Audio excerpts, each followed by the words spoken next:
Have you ever encountered what I would consider to be, and what I would call, a series of unfortunate events? I was out of town last Sunday. I'm so thankful for Pastor John for being here and giving y'all a good word.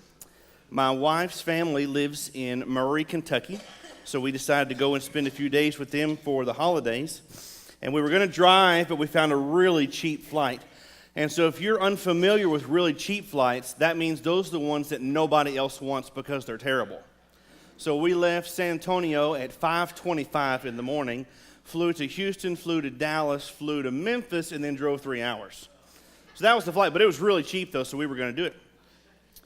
So we got up at 2 o'clock in the morning, got our stuff together, got to the airport at 3:30 in the morning, which gives you a whole new appreciation for people that have to get up at that time every day to go to work. God bless your souls. So we get to the airport, we get checked in, everything goes fine. We get onto the airplane, and the captain comes over and says, well, it looks like we have just a few minutes of delay, probably because there's so many people getting out there on the runway, and we're having to wait, no problem. So we sit there for a few minutes. They come back over, and they say, well, we're going to have a little bit longer delay because it's raining so bad in Houston, we can't leave and we can't land. No problem. I have the great gift of being able to fall asleep immediately. So I got my neck pillow, I got my headphones, I'm asleep within seconds. About an hour later, Sam's waking me up saying, we got to get off the plane. I was thinking, we're already here. We're still in San Antonio. So we get off the plane. We have to sit in the airport for about an hour, get back on the plane, we fly to Houston. We're a little bit behind schedule, but not too bad. If we can get to Dallas, we can catch our flight, no problem. There's 36 people who are on this plane with us who flew from San Antonio to Houston and then had to continue on to Dallas, and we did not get off the plane, 36 people. So they have to make sure everybody's on the plane. And apparently there was only 35 of us on the plane. So we were almost going to make our flight, but it took them 45 minutes to figure out that they didn't have one person and they had no idea who they were or where they went. So we get to Dallas, and we've missed our plane by about 20 minutes. No problem. See, I had 3 goals for this whole trip. No stress, no aggravation, and no rushing. I wanted those 3 things to happen. So I have peace in the valley. This is no problem. So we go up to the ticket counter, and we say, ma'am, we were supposed to connect here in Dallas, and we were supposed to fly to Memphis, and we missed our flight because of a rain delay, so we need to get on another plane to Memphis. Very calm and very cool. She says, okay, the next flight that I have to Memphis is on December 29th. This was the 27th. So, okay. I said, well, we'd really like to get there, today.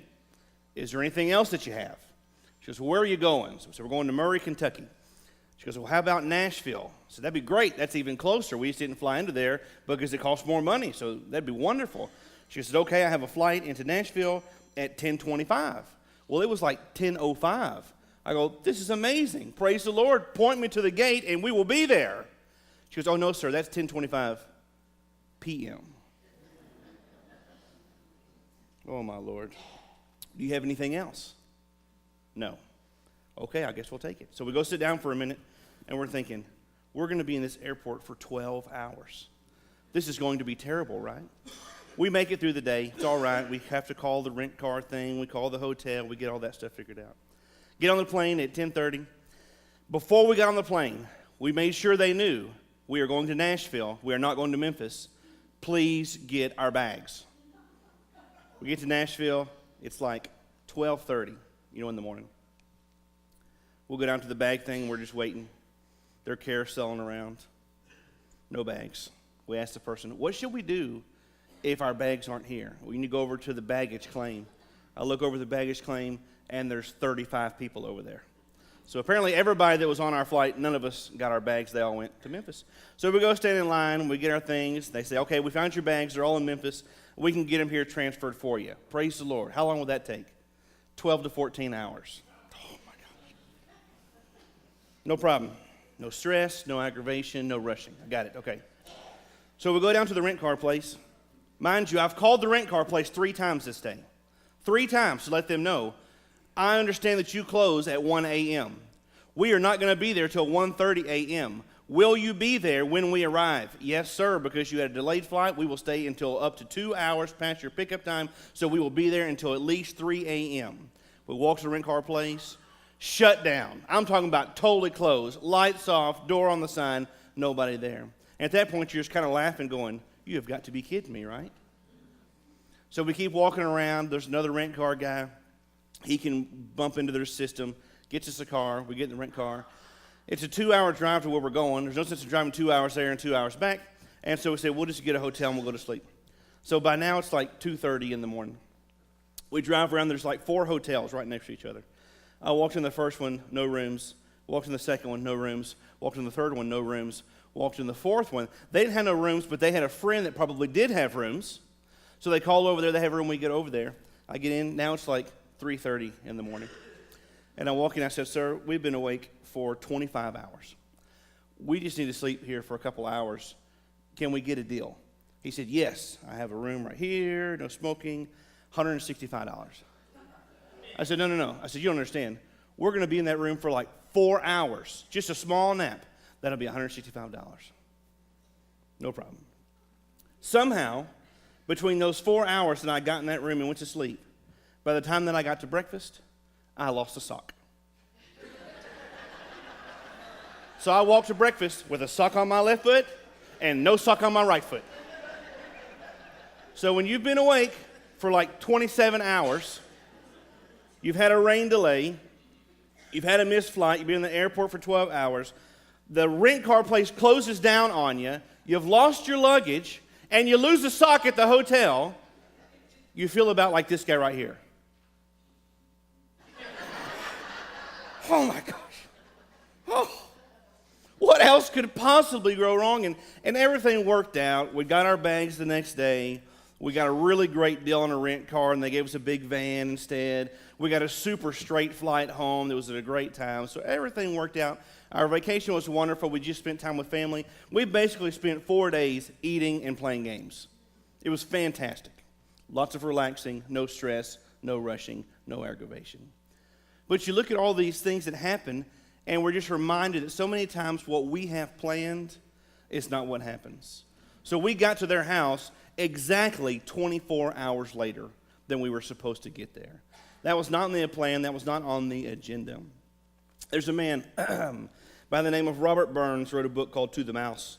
And there's a saying that's been adapted that says, the best laid plans of mice and men, they often go awry. And that's not to be a discouragement for us, saying that we shouldn't make plans, because if you fail to plan, then you plan to fail. But it's just saying that in this life, there's nothing more important to us as Christians than following the Spirit and by listening to the word of the Lord. And we want to do God's will and not our will. But as we look towards 2019, we have to make plans saying, okay, God, this is where we feel that you are leading us. And we're going to be flexible that if things change, we're going to follow you. But we also want to be intentional. And so today we call this Vision Sunday, where we look at where we've been, who we are, and where we are going. And so we're going to start with looking at our mission. Some of Casey's family, they all go to the same church there in Murray. And so on the back of their cars, they have a little decal, a sticker. And it's green, and it has 4 arrows on it. And I said, hey, what are those 4 arrows on that sticker? And they goes, oh, that represents the 4 points of our mission statement at our church. I said, oh, that's really cool. I said, what are those 4 points? Something about, reach. I think there's a connect in there. Maybe equip. If anybody asks you, what is the mission of the First Baptist Church of La Vernia, I want you to know it very, very clearly and to be able to tell them in 3 words. So our mission, it is scriptural, it is memorable, and it is directional. Okay, so this is our 3-word mission of our church. We're going to love, we're going to live, we're going to lead. So number 1, we will love the Lord. Matthew 22:36. Teacher, which is the greatest commandment in the law? And he said to him, you shall love the Lord your God with all of your heart, with all of your soul, with all of your mind.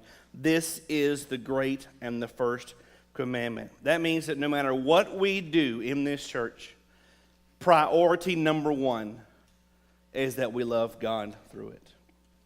He deserves our very best in our worship, in our programs, in our outreach, in our in-reach. No matter what we are doing, we love God. That is number one. It always will be. And it's going to require faith. It's going to require surrender, obedience, thankfulness, and praise. And the more we love God, number two, we learn to live the life. Yesterday, such a beautiful day. Sunshine, cool wind, 72 degrees.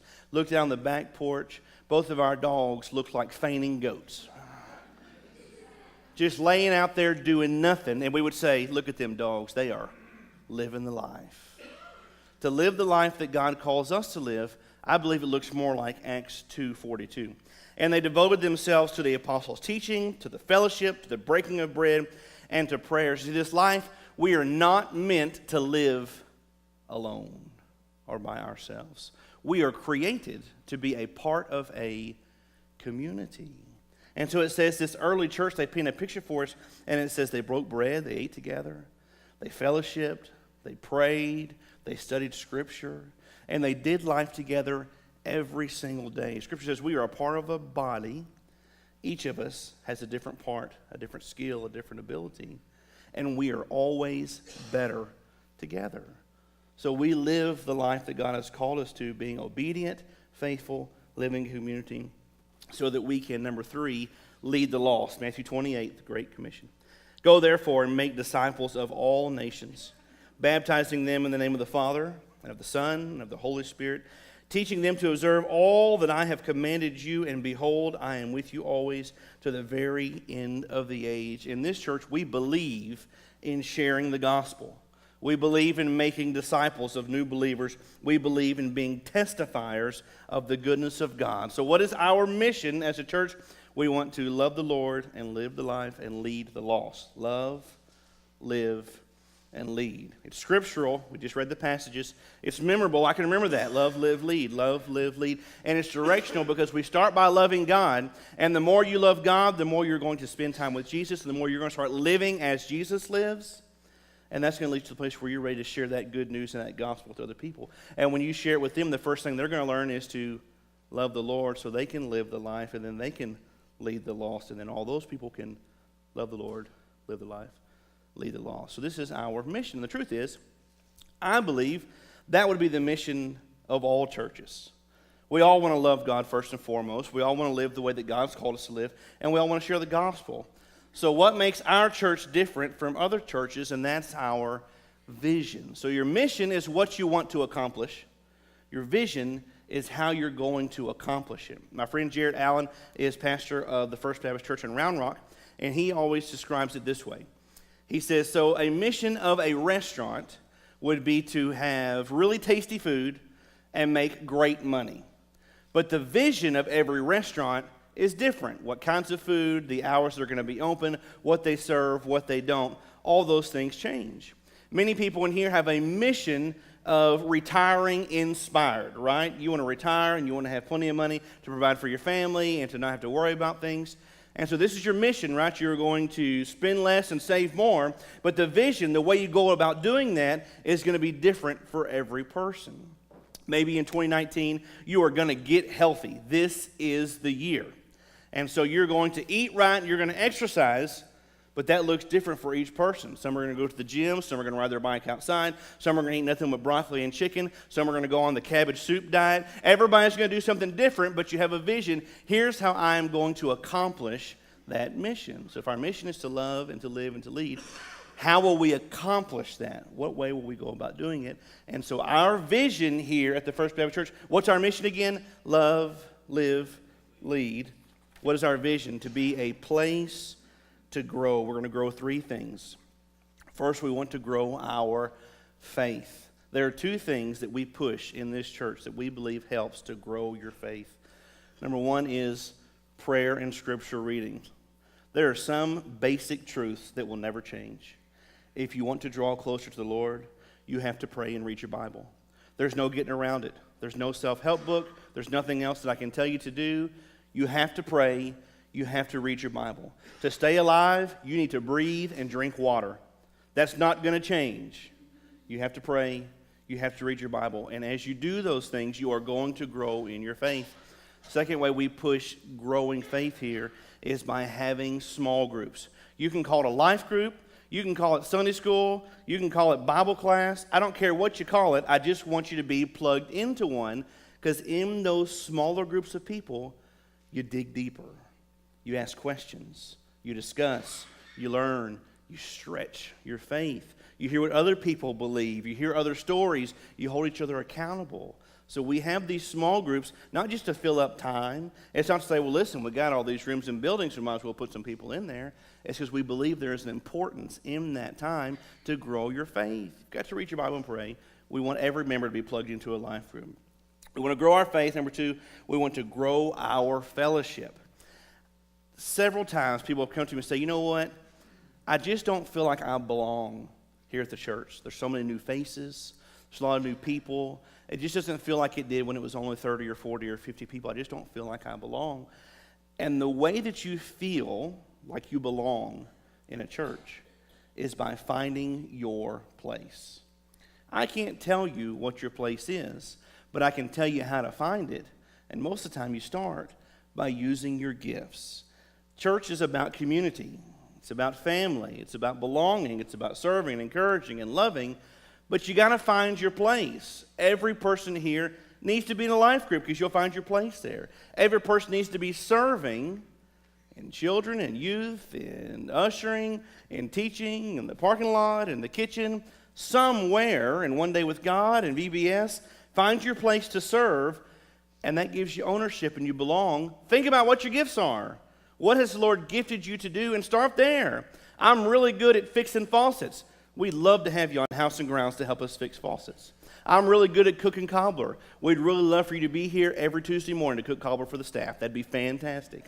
Whatever your gift is, find it and use it. But listen, this is the truth. Have you ever felt closer to the church? Have you ever felt more engaged? Have you ever felt like you belonged more in the church than when you're serving? If we have a work day tomorrow and we're going to clean every window in the church, you'll feel more belonged and feel like you have a place if you show up and clean windows, because you're serving together, and that's how we grow our fellowship. You have to find your place. You have to use your gift. Number three, we want to grow our family. We try to be very intentional about being multi-generational. We do not try to have only events for kids, or only events for seniors, or only events for adults, or only events for singles. We do our very best to try to have a well-rounded program so that when you come here, you can say there is a place for everyone.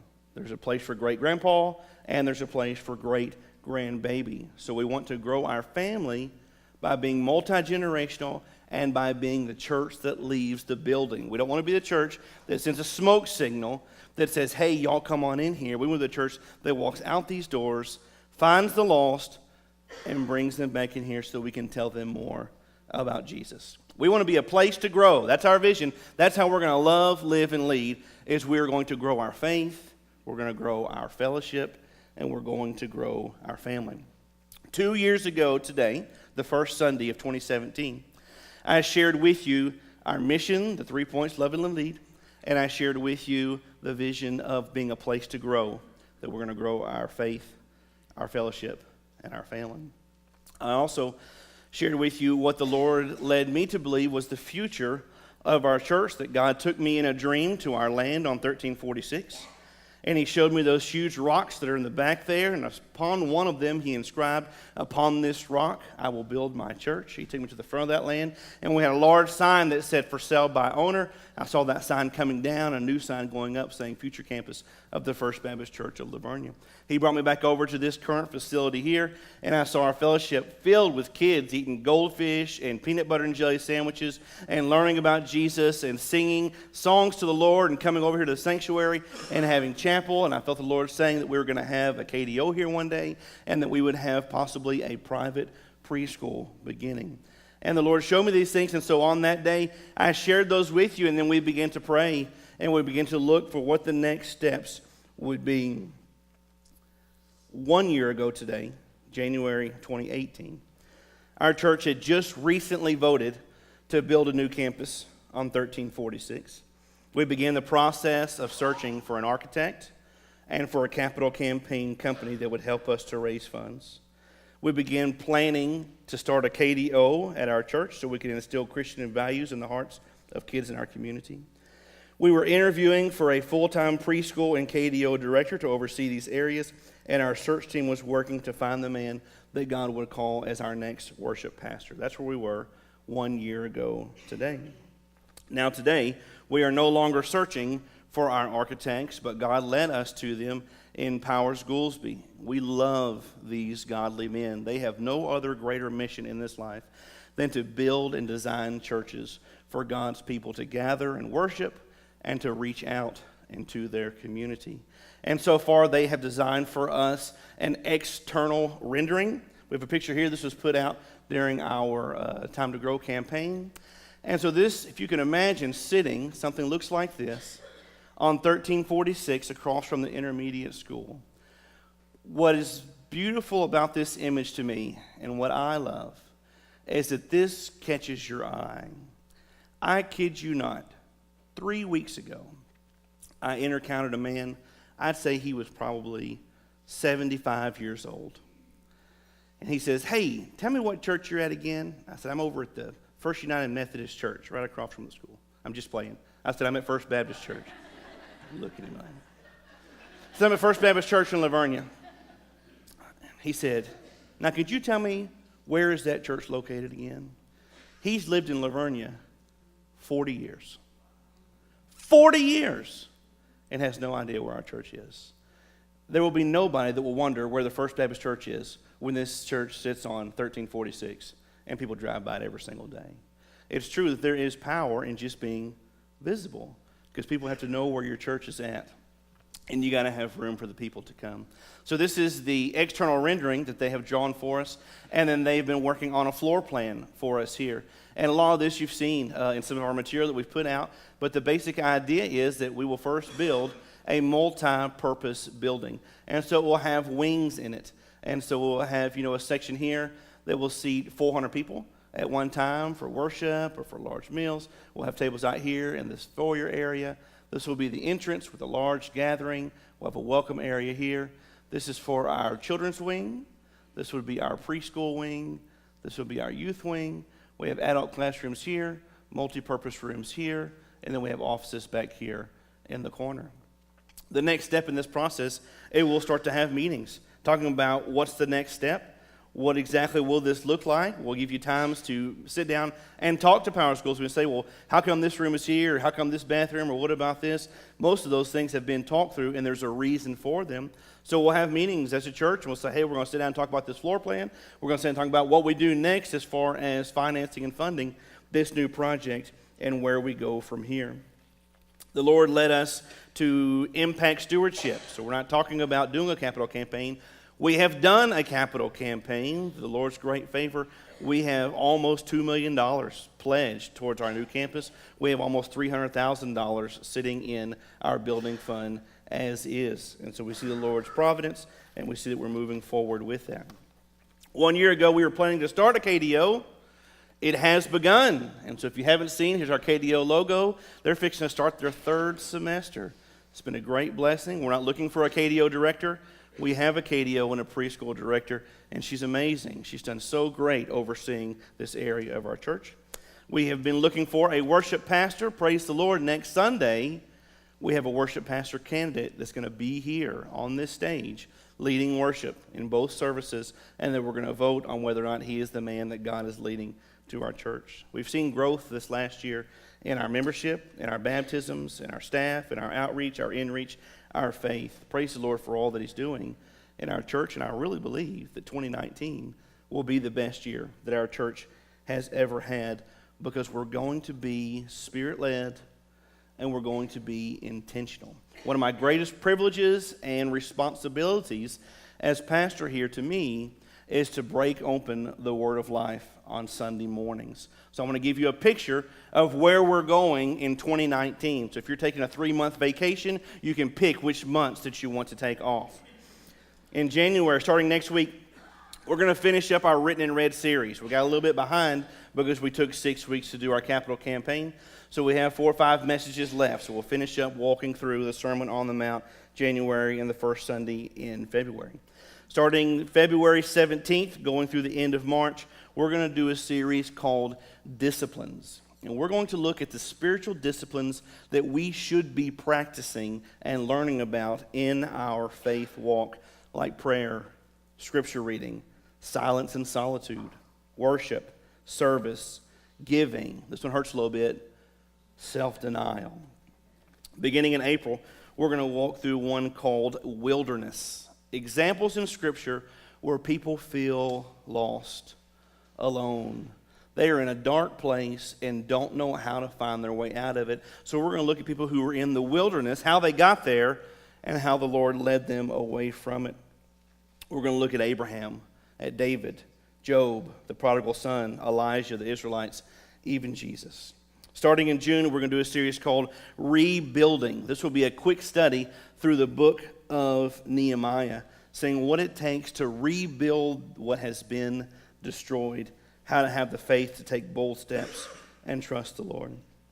In August, we'll do a series called Story Time, and we're going to look at some of the most well-known parables and see what they mean for us: the lost sheep, the talents, the good Samaritan, the rich fool, the persistent widow, and about heaven. The last Sunday in October, we'll begin a 5-week series called Give Thanks. What does it look like to really live being thankful for everything that we have? And then in December, we'll do a 5-week series called More Than a Manger, looking at the birth of Christ, what it meant for them, and what it means for us. In 2019, our staff will meet in a few weeks, and we'll talk about all of our goals. We'll talk about all of what we hope to accomplish, where we feel the Lord taking us in each individual ministry of the church. I began a new devotion called Restoration, and I started it, January the 1st. And on the first reading, much as Brother Ted read, it had such a great article, and it asked this question. It said, what do I want to be different this year in my life, in my family, in my church, in my walk with Jesus? It says, sit down for 10 minutes and just think about this. What do I want to be different? And ask the Lord to show you a theme, a one-word theme for 2019. And for me, the theme of my life, and for my family, for this church, the one word that God keeps impressing upon my heart is more. More what? Fried chicken. No, that's not it. In 2019, I want for me and for my family and for our church, I want more. More what? More Jesus. More salvations. More baptisms. More fellowship, more evangelism, more life groups, more worship, more service, more sacrifice, more prayer, more Bible reading, more discipling, more forgiveness, more love, more wins, more thankfulness, more joy, more memories, more celebrations, more impact on this community, more mission work, and more obedience. Because if any year of my life reminded me that life is very short, 2018 did that very well. So I want to make the most out of 2019, and I want more. What if this was the last month that I had to ever serve and love Jesus? Then I want more out of every week, and I want more out of every day.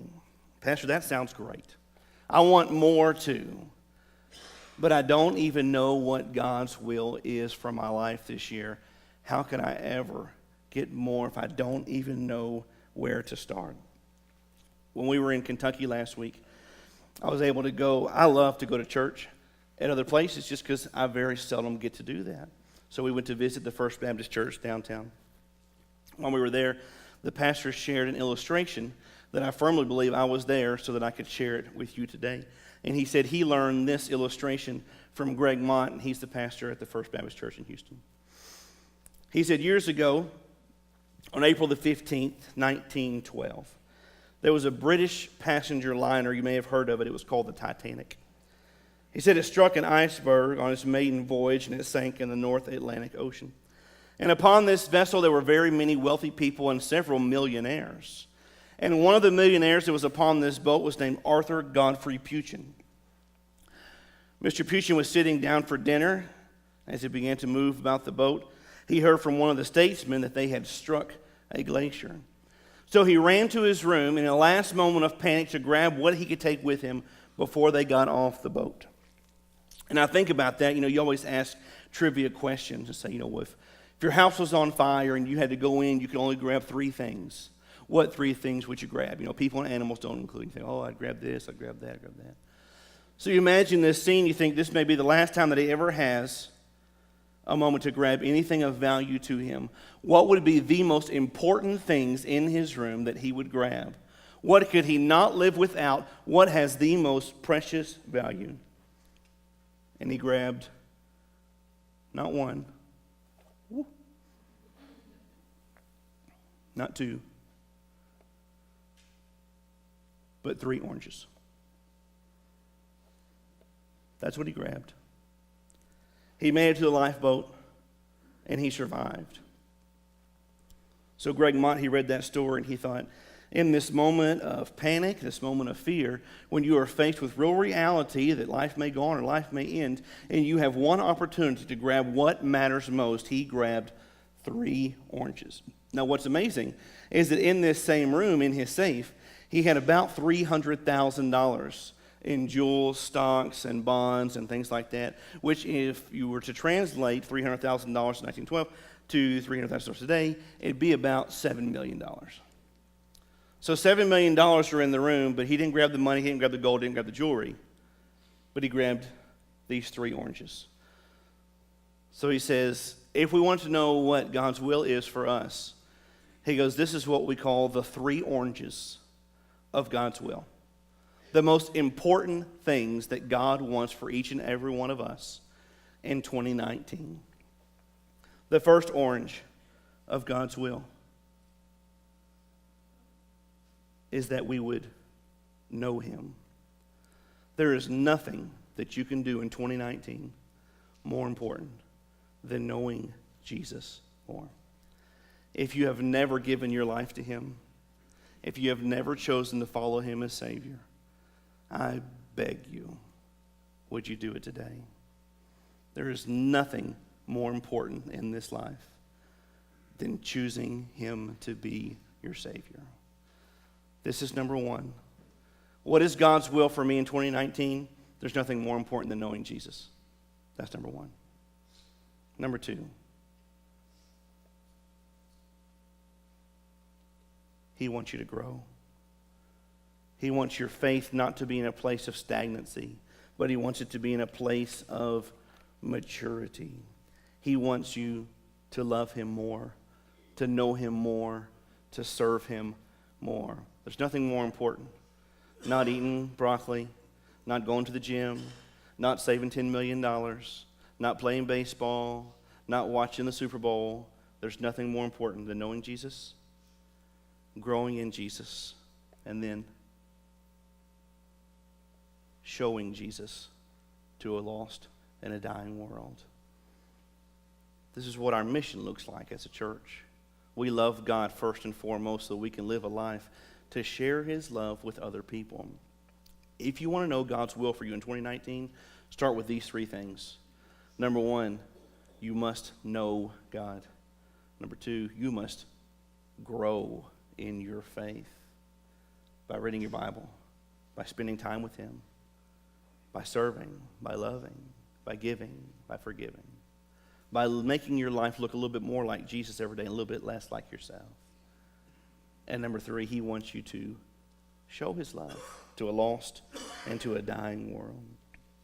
I pray that as you think about 2019 and what is most important in your life, that you be reminded that we are called to know him, grow in him, and show him to a lost and dying world, not because it's all about us, but because we are called to be a lighthouse in a world of darkness. Church, it is 2019. Do you want more? Pray with me today.